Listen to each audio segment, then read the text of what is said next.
Hello everyone, my name is Vivek Sharma and in this video we will be discussing about four major articles. पहले article में we will be talking about BRICS, second article में farm loan वीवियर के बारे में discuss करेंगे, बिरसा मुंडा के बारे में थर्ड आर्टिकल में हम डिस्कस करेंगे और लास्ट में अफगानिस्तान की लोकेशन के बारे में डिस्कस। आइए एक एक करके इन आर्टिकल को समझते हैं। देखिए ब्रिक्स की अभी प्रेसिडेंसी इंडिया के पास आई है, तो ब्रिक्स है क्या? एक्चुअल में ये एक ग्रुपिंग है जहां पे Brazil, Russia, India, China and south Africa ने इसको स्टार्ट किया था। वैसे एक्चुअल में जिम ओनिल ने ब्रिक के बारे में बात की थी, जिसमें ब्राजील, रशिया और इंडिया, चाइना आता था। साउथ अफ्रीका ने इसे लेटर स्टेज में ज्वाइन किया, बट उसके बाद 2024 में आपको Egypt, Ethiopia, Iran and even UAE जैसे देश इससे जुड़ते हुए दिखते हैं। 40% दुनिया की पॉपुलेशन एंड मेजर आप ये कह सकते हो कि परचेजिंग पावर इंडेक्स के अकॉर्डिंगली जीडीपी कंट्रीब्यूशन है इसका। एंड इसके कोर ऑब्जेक्टिव हैं चार, जिसमें सबसे पहला है हम इकोनॉमिक एंड फाइनेंशियल प्रॉब्लम्स से रिलेटेड चीजों को डील करेंगे, जहां पे हम इंटर ब्लॉक ट्रेड को प्रमोट करेंगे, लोकल करेंसी में सेटलमेंट को प्रमोट करेंगे एंड ऑल्टरनेटिव फाइनेंसिंग के ऊपर हमारा फोकस रहेगा। अब फाइनेंशियल इंफ्रास्ट्रक्चर में इन्होंने अपना एक न्यू डेवलपमेंट बैंक बनाया, जिसका हेडक्वार्टर शंघाई में है एंड ये कहीं ना कहीं एक ऑल्टरनेटिव है जो कि वर्ल्ड बैंक को रिप्लेस, मतलब उसको आप ये कह सकते हैं कि चैलेंज करता है। Then political and security point of view से यहाँ पे geopolitical issues, counter terrorism और एनर्जी सिक्योरिटी के ऊपर इनका फोकस रहता है एंड ये एस्टैब्लिश करना चाहते हैं एक मल्टीपोलर वर्ल्ड। अब इस साल क्योंकि इंडिया के पास प्रेसिडेंसी है, तो इंडिया ने कहा हम फोकस करेंगे इस पे ह्यूमैनिटी फर्स्ट के ऊपर, जहां पे पीपल सेंटर्ड हम अलायंस के ऊपर फोकस करते हैं, न्यूट्रिशन के ऊपर फोकस करते हैं, हम फूड सिक्योरिटी के ऊपर फोकस करते हैं। क्योंकि फाओ का ये मानना है कि अभी अभी दुनिया के अंदर सबसे बड़ी प्रॉब्लम क्या चल रही है, physical, social and economic access जो फूड का है, सेफ एंड सफिशिएंट फूड का, वो आज की डेट में नहीं देखने को मिल रहा है। एंड कहीं ना कहीं ब्रिक्स के अंदर भी आपको दो पैराडॉक्स देखने को मिलता है। कुछ कंट्रीज हैं जो बहुत सरप्लस प्रोड्यूस करें, और इथोपिया एक एग्जांपल दे सकता हूं, जो ऐसे हैं जहां पर फूड सिक्योरिटी थोड़ी कम है। तो यहां पे कहा जाता है कि भाई देखो, एक्चुअल में अवेलेबिलिटी और एक्सेसिबिलिटी फूड की काफी इंपॉर्टेंट रहती है जब आप फूड सिक्योरिटी की बात करें। उसके अलावा यहाँ पे यूटिलाइजेशन भी बहुत इंपॉर्टेंट है, जहां पे डाइवर्स फूड हो, क्लीन वाटर हो, सैनिटेशन हो, ये इंपॉर्टेंट रहता है न्यूट्रिशनल वेलबींग के लिए। साथ के साथ स्टेबिलिटी भी काफी मैटर करती है। तो कहते हैं कि भाई अब यहाँ पे जैसे इंडिया की बात की जाए, तो इंडिया में पीडीएस स्कीम के ऊपर हम फोकस करते थे, जिसमें हम ग्रेन्स प्रोवाइड करते थे, जैसे आपके राइस हो गए या आपके ये क्या कहते हैं वीट हो गया। बट ये कैलोरी में तो डेंस थे, बट न्यूट्रिशन वैल्यू यहाँ पे कम देखने को मिलते, तो हमने पोषण अभियान के ऊपर शिफ्ट किया। बट ये रियलिटी है वर्ल्ड की, हम कैलोरीज के ऊपर तो फोकस करते हैं बट न्यूट्रिशनल वैल्यू कहीं ना कहीं उसमें नहीं देखने को मिलती है। अभी अगर हम बात करें तो इंटर ब्लॉक डिस्पैरिटी, जैसे ब्राजील और इथोपिया का मैंने आपको एग्जांपल दे ही दिया था। मोर ओवर यहाँ पे आपको कोई इंटीग्रेटेड एग्रीकल्चर को लेके स्ट्रक्चर नहीं देखने को मिलता, सबकी पॉलिसीज अलग अलग हैं। तो क्या आपस में वो सिनर्जी बिल्ड हो पाएगी, ये भी एक चैलेंज आपको देखने को मिलता है। इंस्टीट्यूशनल फाइनेंस की बात की जाए तो एक तरफ हमें लाइक फूड सिक्योरिटी को भी इंश्योर करना है, बट दूसरी तरफ क्लाइमेट रेजिलियंस को भी इंश्योर करना है। तो ये चीजें कहीं ना कहीं आप ये कह सकते हो कि एक साथ कैसे चलेंगी, इसके ऊपर डाउट रहता है। तो कहते हैं भाई यहाँ पे पहली बार ऐसा फोकस किया जा रहा है जहां पर ग्लोबल साउथ का core concern, that is food security, उसके ऊपर फोकस किया जा रहा है। एंड यहाँ पे सिनर्जी बिल्ड करने की बात की जा रही है आपस में, सो दैट रेजिलियंस को प्रमोट किया जा सके। इंडिया में अब कॉन्स्टिट्यूशनल प्रोविजंस भी हैं आपके, जैसे आर्टिकल 21 राइट टू लाइफ बात करता है। अब राइट टू लाइफ में फूड भी आपका इंक्लूडेड है। एंड ऐसे ही हमारे यहाँ पे नेशनल फूड सिक्योरिटी एक्ट है, इसको भी आप देखते हैं, जहाँ पे हम ऑलमोस्ट 80% हमारे जो जनसंख्या है इसको फूड अवेलेबिलिटी, 80% कह रहा हूँ, 80 करोड़ इंडियंस को हम फूड अवेलेबिलिटी इंश्योर करते हैं। तो कहते हैं कि भाई फॉर्मलाइजेशन न्यूट्रिशन को भी करना होगा एंड इक्विटेबल बेनिफिट शेयरिंग के ऊपर यहाँ पे फोकस करना होगा। तो ये आपका क्वेश्चन हो गया मेंस का और ये प्रीलिम्स का। आइए अब बात करते हैं अगले आर्टिकल। अब देखिए अभी रिसेंटली महाराष्ट्र गवर्नमेंट और आपकी जो तमिलनाडु गवर्नमेंट है, इन्होंने फार्मर्स के लोन को वेवियर दे दिया। अब इसमें क्या हुआ, लगभग 36,000 करोड़ का वेवियर दिया आपकी महाराष्ट्र सरकार ने, और सॉरी महाराष्ट्र सरकार ने, और तमिलनाडु ने 2,000 करोड़ के आसपास का यहाँ पे वेवियर दिया है।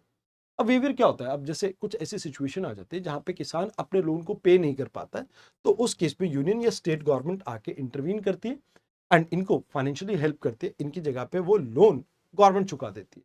इसमें department of agriculture national level पे and state department of agriculture state level पे वर्क करता है। अब यहाँ पे ये आपको क्यों देना पड़ता है? तो कहते हैं कि भाई एग्रीगेरियन डिस्ट्रेस आ जाता है कई बार ऐसा होता है कि प्रोडक्शन अच्छी नहीं हुई because of drought, because of flooding, because of some pest attack. तो कहते हैं कि भाई ये एक इंडियन स्टाइल है जहाँ पे आपको पता है कि भाई हमारे यहाँ पर 75% जो किसान हैं वो मार्जिनल सिस्टम में आते हैं, मार्जिनल किसान है, तो उनकी वर्नेबिलिटी ज़्यादा है। प्लस हमारे यहाँ पर फ्रेगमेंटेड लैंड होल्डिंग है, स्मॉल लैंड होल्डिंग है, और प्लस उसके साथ मानसून के ऊपर डिपेंडेंट है और मार्केट के प्राइस चेंज होते रहते हैं, क्लाइमेट की वर्नेबिलिटी है। तो कहते हैं कि इस वजह से कई बार एग्रीकल्चर में कुछ स्ट्रेस जनरेट हो जाता है और वो एक प्रॉब्लम है।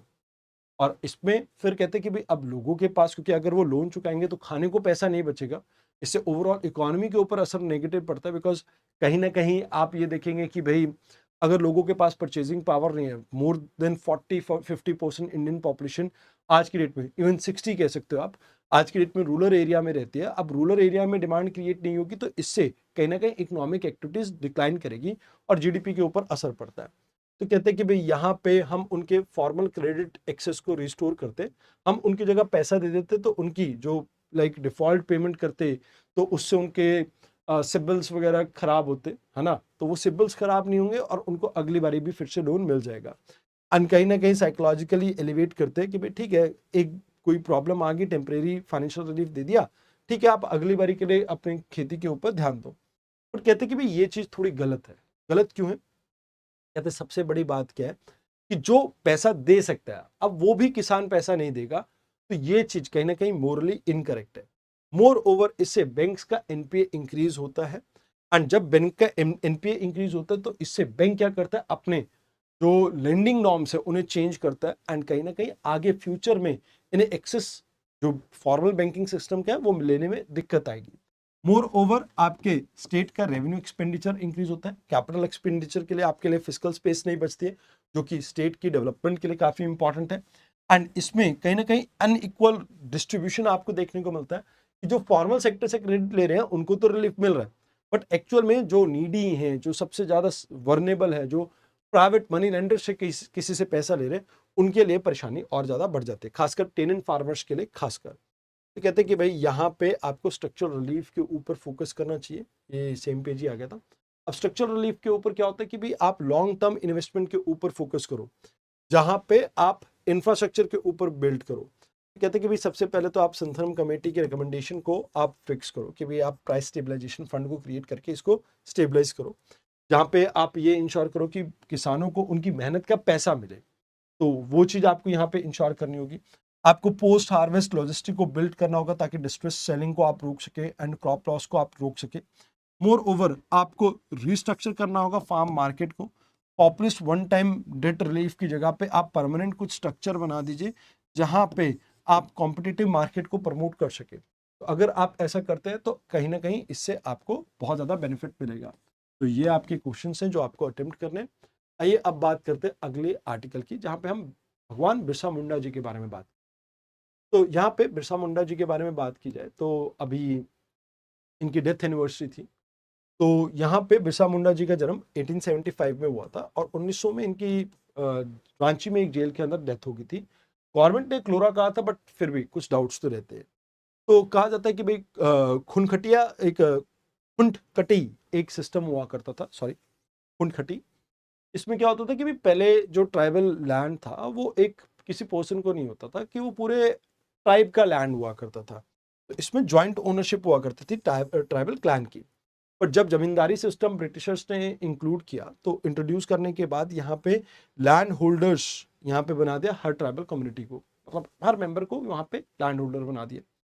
अब बाद में धीकूज यानी आउटसाइडर्स जो मनी लेंडर्स थे, मर्चेंट्स थे और लैंडलॉर्ड्स थे, इन्होंने इनको कहीं ना कहीं आप ये कह सकते हो एक्सप्लॉइट करना स्टार्ट किया, इनके लैंड के ऊपर कब्जा करना स्टार्ट किया, और जिसके वजह से थोड़ी प्रॉब्लम वहाँ पे स्टार्ट हुई। एडिशनली इनके कल्चर को डिस्टर्ब करने के लिए जो ये जो क्रिश्चियनिटी को यहाँ पे प्रमोट किया गया था उसका भी रोल रहा। तो जिसके बाद यहाँ पे एक रिबेलियन स्टार्ट होता है जिसे आप मुंडा रिबेलियन कहते हैं, और इसे कई बार उलगुलान के नाम से भी आप जानते हैं। तो कहा जाता है कि भाई इसमें जो भगवान बिरसा मुंडा है इन्होंने मिड 1890 में रिलीजियस रिफॉर्म के ऊपर फोकस किया, एक सिंगल गॉड सिंघभौम को यहाँ पे रिकॉग्नाइज किया। साथ के साथ इनके जो भी फॉलोअर थे इन्हें विरासतीज कहा जाता है। एंड यहाँ पे इन्होंने कहा ऑर्थोडॉक्स प्रैक्टिसेस को छोड़ो, एनिमल सेक्रीफाइस को छोड़ दो एंड लिकर यानी दारू पीना छोड़ दो। तो भगवान बिरसा मुंडा की आइडेंटिटी इन्हें क्यों मिली? क्योंकि कहते हैं कि भाई इनकी लीडरशिप के स्किल की वजह से और इनकी एक्सेप्शनल हीलिंग पावर की वजह से। एंड यहाँ पे ये कहते हैं कि भाई इन्होंने मुंडा राज स्टैब्लिश करने के लिए फोकस किया था। गुरिल्ला वॉरफेयर में काफ़ी अच्छे थे, बट दमबोरी जो हिल है इसका क्लैश काफ़ी इंपॉर्टेंट रहता है, जहाँ पे काफ़ी सारे ट्राइबल कम्युनिटी के लोगों की डेथ हुई थी। बिरसा मुंडा जी के बारे में बात की जाए तो जमकोपई जो फॉरेस्ट है वहाँ पर इन्हें 1900 में अरेस्ट किया गया था और जहाँ पर जून 9 को इनकी डेथ हो गई थी। तो अभी ट्राइबल एरियाज में क्या चैलेंजेस चल रहे हैं? तो ट्राइबल एरियाज में लोगों का, जमींदारों का इंक्रोचमेंट, आउटसाइडर्स का इनको एक्सप्लॉइट करना, खासकर जो क्रिश्चियन मिशनरीज हैं या आप ये कह सकते हो इस्लाम का जो यहाँ पर चलन चल रहा है वो।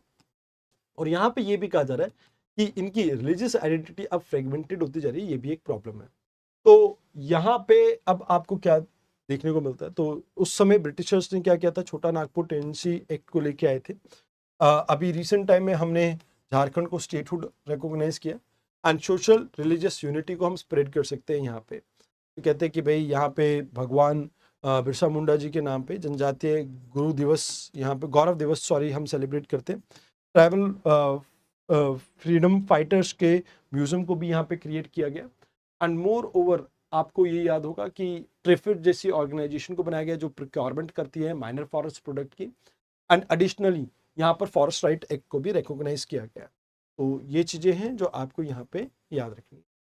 आइए अब बात करते हैं एक लोकेशन के बारे में। अफगानिस्तान में डोरन लैंड के आसपास पाकिस्तान ने एयर स्ट्राइक कंडक्ट की, जहाँ पर इन्होंने 3 एरियाज को अटैक किया। एक तो एक खोस्त वाला एरिया है, कुन्नर वाला एरिया, एक ये पक्तिका वाला एरिया है। इन 3 एरियाज पे दुरन लाइन के आसपास इन्होंने अटैक किया, जिसकी वजह से अफगानिस्तान आपका न्यूज में था। किसी कभी भी मैच द फॉलोइंग टाइप का क्वेश्चन आपसे पूछ सकते हैं। तो आज के डिस्कशन में इतना ही। धन्यवाद।